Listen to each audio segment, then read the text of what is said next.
بسم اللہ الرحمن الرحیم الفصل السابع فی بیان احکام الخلل الواقع فی الصلاة الواجبہ وهو اما عن عمد او سہو او شک الی آخرہ۔ ایک دقیق بحث شروع ہو رہی ہے انشاءاللہ، اللہ پاک نے توفیق دی تو اس کو حل کریں گے۔ وہ بحث ہے شکیات نماز کی۔ شہید رحمۃ اللہ علیہ ابتدا میں یہ فرما رہے ہیں، بسا اوقات انسان نماز پڑھ رہا ہوتا ہے لیکن نماز میں کوئی نہ کوئی خلل واقع ہو جاتا ہے، کوئی نہ کوئی چیز رہ جاتی ہے، ٹھیک ہے جی۔ اب وہ جو خلل ہے، وہ جو چیز رہ گئی ہے، اس کا اسباب تین ہو سکتے ہیں، یا عمد، جان بوجھنے کر اس نے ایک چیز کو چھوڑ دیا، یا سہون، بھول کر وہ چیز اس سے رہ گئی، یا خلل کی وجہ شک ہوگا۔ اب دو تین نکتے ہیں، اللہ کرے میں سمجھا لوں۔ وہ یہ ہیں، ایک ہوتا ہے میری جان سہو اور ایک ہوتا ہے نسیان۔ سہو اور نسیان معنی کے لحاظ سے مختلف ہوتے ہیں۔ اللہ نے انسان میں دو قوتیں رکھی ہیں، ایک قوت کا نام ہے قوت حافظہ اور ایک قوت کا نام ہے قوت ذاکرہ، ٹھیک ہے جی۔ ایک ہارڈ ڈسک ہوتی ہے جس میں سب کچھ محفوظ ہوتا ہے، اور ایک ونڈو ہوتی ہے جو اس کو چلاتی ہے جی۔ آپ نے ایک چیز یاد کی، وہ قوت حافظہ میں جا کر محفوظ ہو گئی، پھر ایک اور قوت ہوتی ہے کہ جہاں جہاں ضرورت آتی رہتی ہے وہ آپ کو یاد دلاتی رہتی ہے اور آپ اس کو بیان کرتے رہتے ہیں، ٹھیک ہو گیا، شاباش۔ معنی کے لحاظ سے سہو اور نسیان میں فرق یہ ہے، نسیان وہ ہوتا ہے کہ جہاں وہ چیز نہ قوت ذاکرہ میں باقی رہے اور نہ قوت حافظہ میں باقی رہے، اصلاً ختم، محو ہو گئی، جس کہتے ہیں نا کاملاً ڈیلیٹ ہو گئی دونوں قوات سے۔ سہو اس کو کہتے ہیں کہ قوت حافظہ میں تو ہو، قوت ذاکرہ میں نہ ہو، تھوڑا سا زور دیں اور ریفریش کریں تو پھر وہ یاد آ جاتا ہے اور پھر انسان اس کو پڑھ دیتا ہے۔ یہ ہے حقیقی فرق ان دو معنوں میں۔ ہم جب یہاں بحث کر رہے ہیں، ہم جہاں سہو کا استعمال کریں گے یہ نسیان کے معنی کو بھی شامل ہوگا، ٹھیک ہو گیا جی۔ ایک تو یہ بات یاد رکھنی ہے۔ دوسری بحث ہے لفظ خلل میں۔ خلل سے مراد یہ ہے کسی چیز کا رہ جانا، ٹھیک ہے جی۔ آمدن خلل، جان بوجھ کے اس نے ایک سجدہ چھوڑ دیا، جان بوجھ کر اس نے ایک سورت نہیں پڑھی، جان بوجھ کر اس نے رکوع یا سجدہ کا ذکر نہیں کیا، نماز میں کمی ہو گئی یا نہ ہو گئی؟ خلل کا معنی نقص ہوتا ہے نا، تو اب نقص آ گیا نا، اجزاء میں آ گیا یا کیفیت میں، ٹھیک ہے جی۔ اب وہ نقص ممکن ہے آمدن اس نے کیا ہو، ممکن ہے سہون کیا ہو، لیکن ایک کمی تو ہو گئی، شاباش۔ ایک ہوتا ہے یقین، ایک ہوتا ہے شک، ایک ہوتا ہے ظن، ایک ہوتا ہے وہم۔ یہ پڑھے ہوئے ہیں سارے، چلو اس پر وقت ضائع نہیں کرتے۔ شک کیا ہوتا ہے؟ 50-50، اس کو کہتے ہیں شک۔ اب سوال یہ ہوگا کہ جب اس کو شک ہے کہ میں نے سجدہ کیا ہے یا نہیں کیا، شک ہے نا، تو شک میں تو نقص یقینی نہیں ہوتا، شک میں تو احتمال ہے کہ کر لیا ہو لہذا کوئی کمی نہ ہو، اور احتمال ہوتا ہے کہ اس نے نہ کیا ہو لہذا شک کو خلل آپ کیسے کہہ رہے ہیں؟ نکتہ سمجھ آ رہا ہے کہ نہیں آ رہا؟ فرماتے ہیں ہاں شک بھی خلل ہے۔ کیوں؟ آخر اس نے نماز میں کہیں کوئی بے توجہی کی ہے تو شک ہوا ہے نا، مطلب اس نے پوری توجہ نہیں رکھی اپنے اس مقصد کا، تب تو شک ہوا ہے. بے خیالی میں سوچ رہا تھا وہ پیکج کے پتہ نہیں کتنے منٹ ابھی باقی ہیں، اس چکر میں تھا ادھر سے بول گیا وہ پتہ نہیں سجدہ کیا ہے کہ.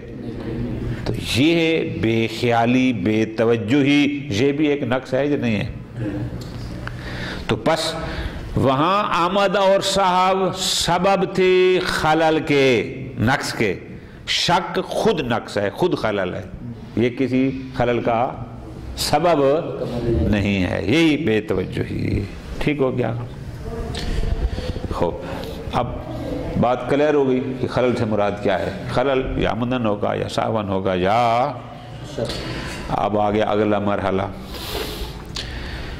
یہ جو خلل ہوا ہے آمدن یا سہون، فی الحال ہم اس کو لیتے ہیں. آیا وہ رکن من الارکان کا ہے یا واجب من الواجبات کا ہے؟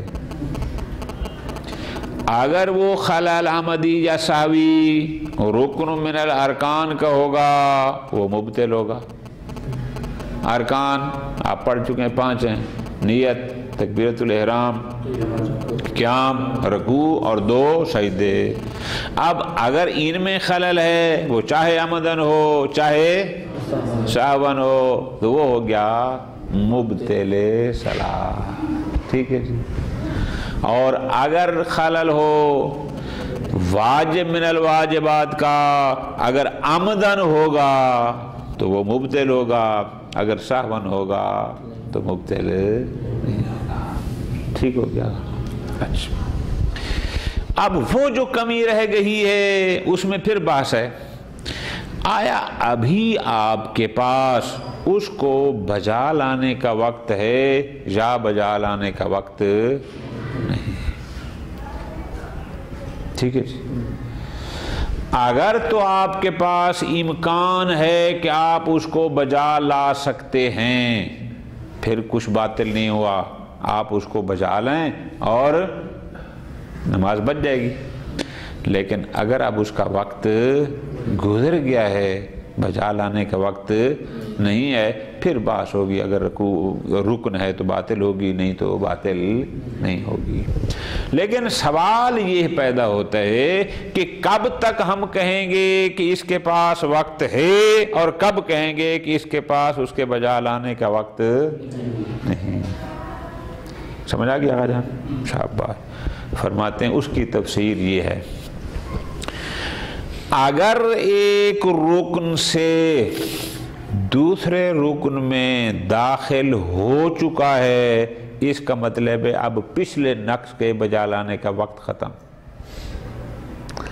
لیکن ابھی ایک رکن سے دوسرے رکن میں داخل نہیں ہوا، ابھی اس کے پاس آپشن موجود ہے. بات سمجھ آ رہی ہے؟ ابھی رکوع میں گیا نہیں ہے اور شک ہے، یا مثلا یہ سمجھتا ہے کہ میں نے ابھی تو خالی حمد پڑھی تھی، رکوع کی جو مقدار واجب ہوتی ہے جھکنے کی، جو آپ تفصیلات پڑھ چکے ہیں، کیوں گھٹنوں تک اس کی انگلیاں پہنچ جائیں، اتنا نہیں جھکا، تو اس کا مطلب ابھی اس کے پاس وقت ہے، یہ اس کو بجا لا سکتا ہے. لیکن اگر رکوع میں پہنچ گیا ہے تو اس کا مطلب اب اس کے پاس آپشن نہیں ہے. اب واپس یہ ہوتا ہے کہ فی محلہ یا فی غیر محلہ. محلے کی مراد آ گئی سمجھ کہ یعنی اگر اس کے پاس ابھی وقت ہو. وقت کب ہوتا ہے؟ بشرطے کہ ابھی دوسرے داخل نہ ہو. اور غیر محلی سے مراد کیا ہوگا؟ جب عقلی جرم میں داخل ہو چکا ہے، اب اس کے پاس وقت ختم ہو گیا ہے. ٹھیک ہے جی.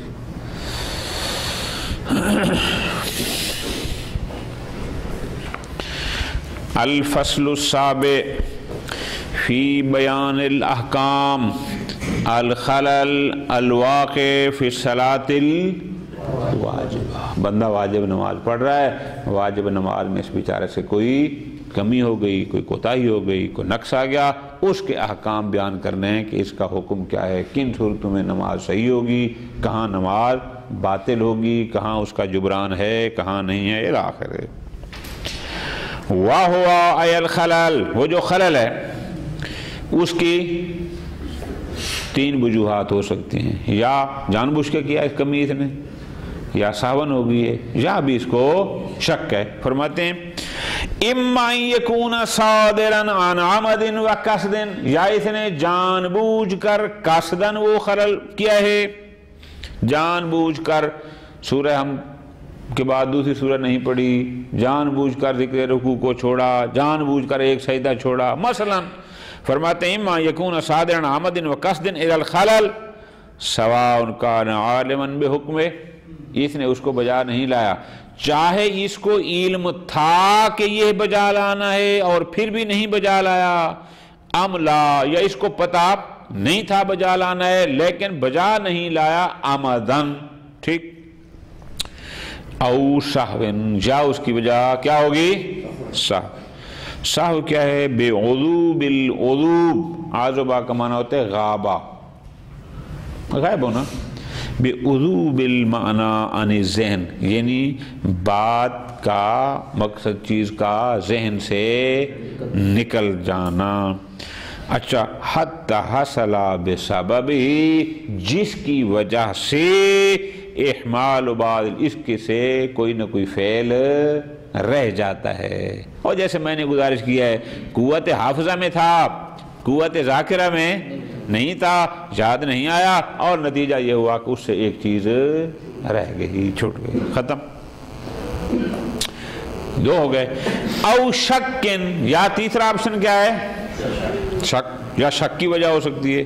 شک کیا ہوتا ہے، بہت آسان، تردد الذہن بین طرفی النقیض، ذہن کا وجود و عدم کے درمیان متردد ہونا، نقیص وعدہ ہے یعنی وجود و عدم، 50% احتمال ہے کہ ہاں، 50% ہے کہ نہ، وجود و عدم کے درمیان ہوتا ہونا۔ لا رجحان لأحدہما علی الآخر، وجود یا عدم میں سے کسی کو بھی دوسرے پر ترجیح نہیں ہے، کیوں، اگر ترجیح آ گئی تو پھر ظن بن جائے گا، پھر وہ شک سے نکل جائے گا، ختم، ختم ہوگی بات۔ پس خلل کے تین وجوہات ہو سکتی ہیں، یہ بات جہاں ختم۔ اب آگے فرماتے ہیں والمراد بالخلل الواقع عن عمد و سہو، جو ہم نے کہا کہ خلل کی وجہ یا عمد ہوگا یا سہو، اس خلل سے ہماری مراد ہے ترک شیء من افعالہا، کہ افعال صلاۃ میں سے کسی فعل کو چھوڑ جانا، وہاں خلل سے مراد ہے فعل کی کمی، ایک عمل اس نے بجا لانا تھا، ایک کام کرنا تھا جو اس نے نہیں کیا، ترک کیا، اس خلل سے مراد یہ ہے۔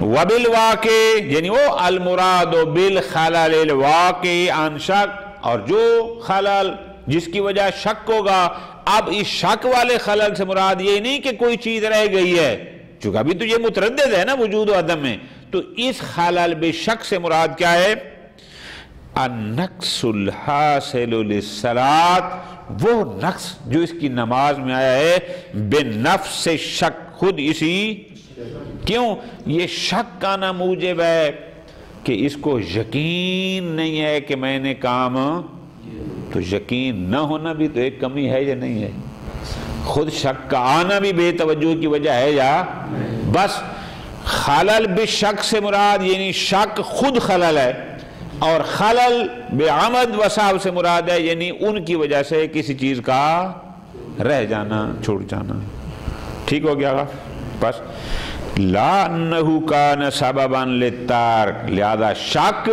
مثل عمد یا سہو کے سبب ترک شے نہیں ہے، بلکہ شک خود خلل ہے، خود ایک نقص ہے کہ انسان کو یقین نہ ہو کہ میں نے یہ کام کیا، یہ بھی تو ایک نقص ہے۔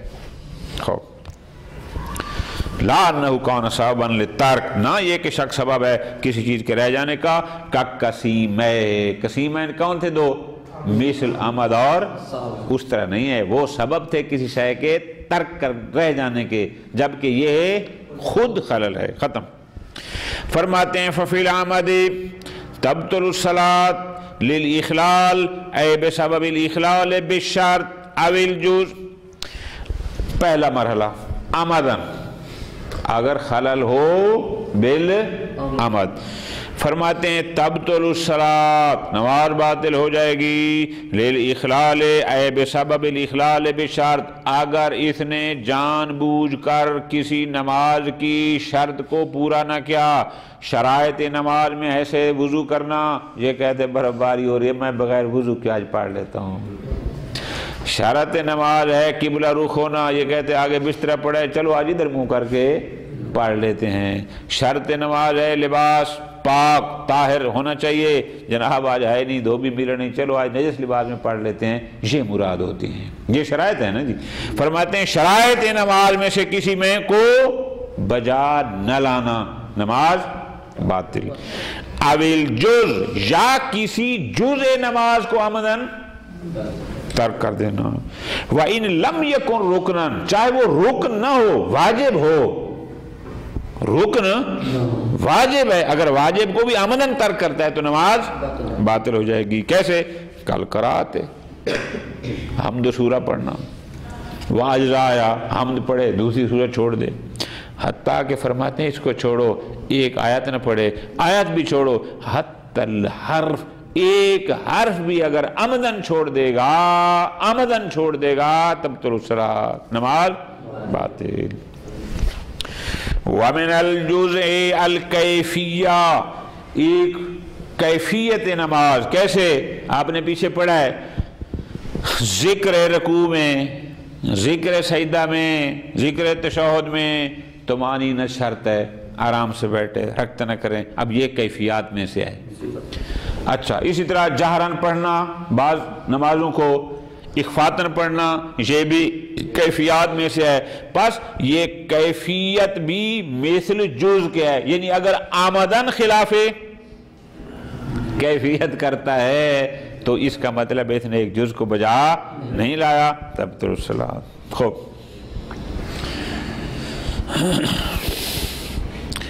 اور پھر واپس جاؤ. تبطلو بالعمد، اگر کوئی شخص کسی شرط یا جز کو ترک کرتا ہے آمدن، نماز باطل ہو جائے گی. ولو کان المخل جاہلا، چاہے وہ اخلال کرنے والا اس شرطیت یا جزئیت سے جاہل ہی کیوں نہ ہو، لیکن چھوڑی اس نے آمدن ہے. وَلَوْ كَانَ الْمُخِلْ جَاهِلًا بِالْحُكْمِ شَرِعِ، کیسے؟ کالوجوب، اس کو پتہ ہی نہیں تھا کہ دوسری سورت پڑھنا واجب ہے، پتہ نہیں تھا، لیکن جان بوجھ کر چھوڑ دی ہے تو بھی نماز صحیح نہیں.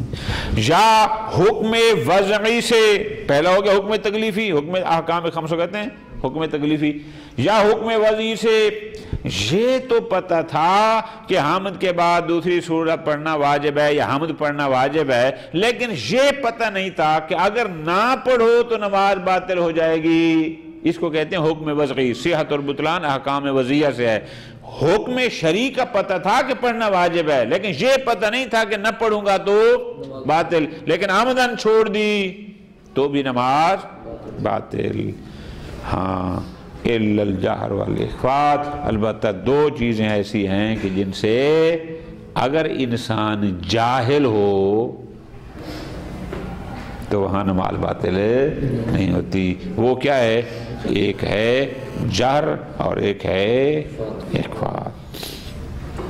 فی مواضعہما، جہاں جہاں جہر، اور صبح کی دونوں رکعتیں یعنی میں جہر واجب، مغرب اور عشاء کی پہلی دو میں قرات میں جہر واجب. آپ فرماتے ہیں فی مواضعہما، یعنی جہاں جہاں جہر ہو، ظہر و عصر میں اخفات واجب جہاں ہوتا ہے. فَيُعْذَرُ الْجَاهِلُ بِحُكْمِهِمَا، لہٰذا اگر کوئی جاہل بحکم الجہر والاخفات تھا اور عمدن جہر و اخفات نہ کیا، یہ معذور ہے، اس کو معافی ہے، اس کی نماز باطل نہیں ہے. وَإِنْ عَلِمَ بِهِ فِي مَحَلِّهِ، چاہے پتہ چل بھی گیا ہے حمد و سورہ پڑھنے کے بعد، ساتھ کوئی بندہ بیٹھا ہے، اس نے کہا بھائی صاحب آپ مغرب کی پڑھ رہے ہیں، جہر واجب ہوتا ہے، پتہ چل گیا ہے، اب پھر بھی یہ واجب نہیں کہ اب دوبارہ سے ان کو پڑھے، نہیں، اب بس جو ہو گئی آئندہ احتیاط کرے. کما لو ذکر الناسی، پتہ تھا، شرلوما پڑی ہوئی تھی، پتہ ہے صبح کی نماز میں جہر واجب ہوتا ہے، لیکن آدھا نیند اور آدھا بیدار تھا، وہ بھی بس اخفاءات کے ساتھ پڑھ کے پھر دوبارہ کمبل میں پھر یاد آیا، اوہو میں تو جہر کو بھول آیا ہوں، اخفاءاتی پڑھ آیا ہوں، اس سے بھی نماز باطل ہے۔ خوب ختم ہوگی بات۔ اچھا یہ تھی آمد کی۔ اب فرماتے ہیں وَفِ السَّهْوِ، سہو کی صورت میں اگر کوئی چیز رہ جاتی ہے تو اس کے حکم کیا ہیں؟ فرماتے ہیں یُبْتِلُ مَا سَلَفَ مِنَ السَّهْوِ عَنْ أَحَدِ الْأَرْكَانِ الْخَمْسَةِ، وہ جو ہم پیچھے گزرا ہے کہ سہو یہ بھی باتیں کر دیتا ہے سہو کہ اگر انسان ارکان خمسہ میں سے کسی رکن کو بھول جائے، لم یذکرہ، پھر اس کو یاد بھی نہ آئے، حتی تجاوز محلہ، حتیٰ کہ اس کے بجا لانے کے مقام سے آگے نکل گیا، اگر صاف پھر رکن تھا تو بھی نماز باطل۔ ٹھیک ہوگا؟ اب یہ کہہ سکتے ہیں کہ اگر بجا لانے کا مقام باقی ہے تو پھر اس کو بجا لائے گا، یہ بات ختم ہوگی۔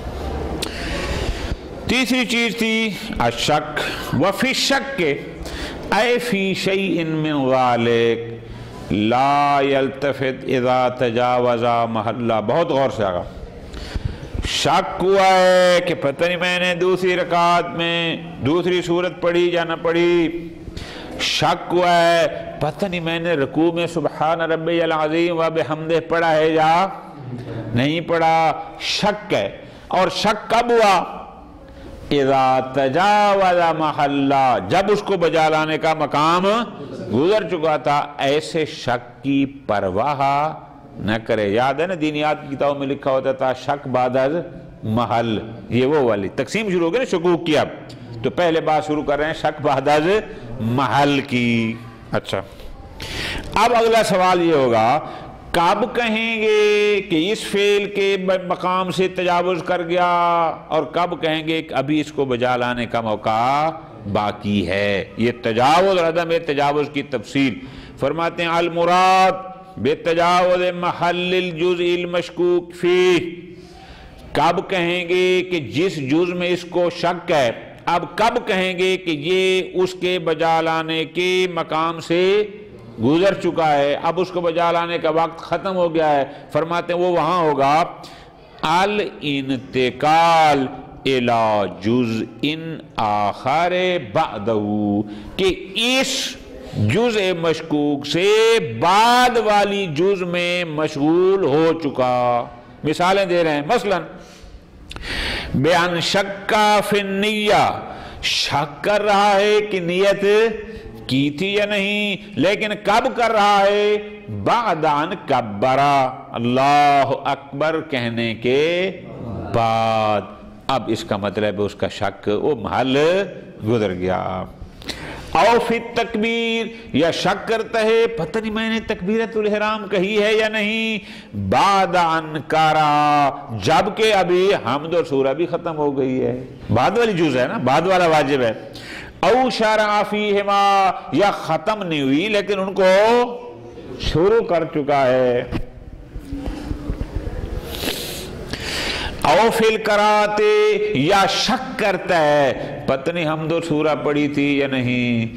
او فی ابعاضہا، یا ہم تو پڑھی تھی پتہ نہیں دوسری سورت پڑھی ہے یا نہیں پڑھی، یا سورہ توحید تو میں نے پڑھی ہے پتہ نہیں پہلے فاتحہ پڑھی ہے یا نہیں پڑھی، اس میں شک ہو، لیکن کب ہو؟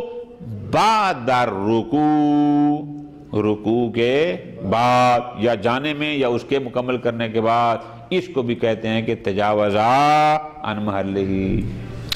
او فیہ، یا شک کرے فیہ یعنی پھر رکوع، کہ رکوع کیا ہے یا نہیں کیا، لیکن کب کرے؟ بعد سجود۔ او فیہ، یا سجدے میں ہو۔ او فی التشہد، یا شک کرتا ہے تشہد میں بعد کیا مکمل ہونے کے بعد، ختم۔ ٹھیک ہے آقا؟ یہ سارے مصداق ہیں کس کے کہ ہم کہیں گے کہ یہ شک ہے تجاوز عن محل کے بعد، لہذا ایسے شکوک کی پرواہ نہیں کی جائے گی. ختم. اب فرماتے ہیں لو کان الشک فی السجود بعد التشہد، علیحدہ مسئلہ.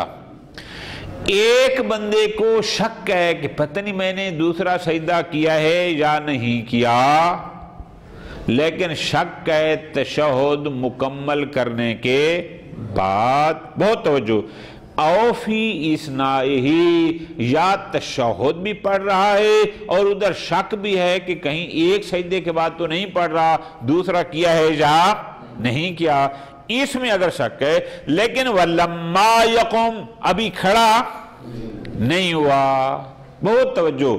تشہد پڑھ لیا ہے یا تشہد پڑھ رہا ہے، قیام ابھی نہیں کیا اور شک ہے.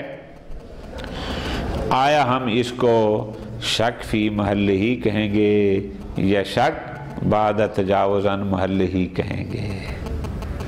بہت غور سے. ٹھیک ہے جی. اگر ہم کہیں گے کہ یہ قبل التجاوز عن محل ہی ہے تو اس پر لازم ہوگا کہ سجدہ کرے، اور اگر کہیں گے کہ نہیں اب چونکہ تشہد میں داخل ہو چکا ہے یا پڑھ چکا ہے لہذا اس کا محل گزر چکا ہے تو اب واپس آنا درست نہیں. اب فرماتے ہیں فَفِي الْعَوْدِ إِلَيْهِ قَوْلَانِ، اگرچہ کچھ لوگ کہتے ہیں کہ جب تک قیام نہ ہو ابھی تک اس کا سجدے کرنے کا محل باقی ہے، لہذا اس کو چاہیے کہ سجدہ کرے اور بعد میں تشہد و سلام پڑھے. لیکن شہید ثانی کیا فرماتے ہیں؟ الاجود العدم، میرے نزدیک جو قول بہتر ہے وہ یہ ہے کہ نہ، چونکہ اب تشہد پڑھ رہا ہے یا پڑھ چکا ہے لہذا بعد والے واجب میں مشغول ہے یا کر چکا ہے لہذا اس کا محل گزر چکا، اب اس نے واپس نہیں آنا. ختم. ایک نکتہ البتہ یہ یاد رکھنا ہے. فرماتے ہیں اما مقدمات الجز کل ہویہ ہوتا ہے جھکنا یا کھڑا ہونا. جیسے ہم سجدے میں جا رہے ہوتے ہیں، ابھی پیشانی لگی نہیں ہوتی، وہ جو جھک رہے ہوتے ہیں اس کو کہتے ہیں ہووی. شک رکوع کیا ہے یا نہیں کیا، سجدے میں نہیں کیا لیکن اگر ابھی جھک رہا ہے مثلا تو اس کا مطلب ہے ابھی اس کا محل شاباش. اما مقدمات الجز، لیکن اگر جز بعدی کے کچھ مقدمات ہوں کل ہوئی جیسا کہ جھکنا ہوتا ہے. والاخذ فی القیام، قیام پورا نہیں کیا تشہد کے بعد لیکن ابھی کھڑا ہو رہا ہے، نہ بیٹھا ہے نہ پورا کھڑا ہے، اس کو کہتے ہیں قبل الاکمال. فلا یعد انتقالا الی جز، اس کو انتقال الی جز نہیں کہتے، یعنی اس کو نہیں کہیں گے کہ اس کا محل گزر چکا ہے بلکہ ابھی تک اس کا محل شاباش. وقت الفعل المندوب، واجب کے بعد مستحب میں مشغول ہونا بھی تجاوز عن محل کے زمرے میں نہیں آتا. کیا مطلب؟ ابھی قنوت پڑھ رہا ہے اور اس کو شک ہے کہ میں دوسری صورت پڑھی ہے یا نہیں، اب یہ نہیں کہہ سکتے کہ یہ بعد والی محل میں وہ جز میں داخل ہو گیا. نہ، مستحب میں مشغول ہونا وہ انتقال الی الجز کے دائرے میں نہیں آتا. وصلی اللہ علی محمد وعلی محمد.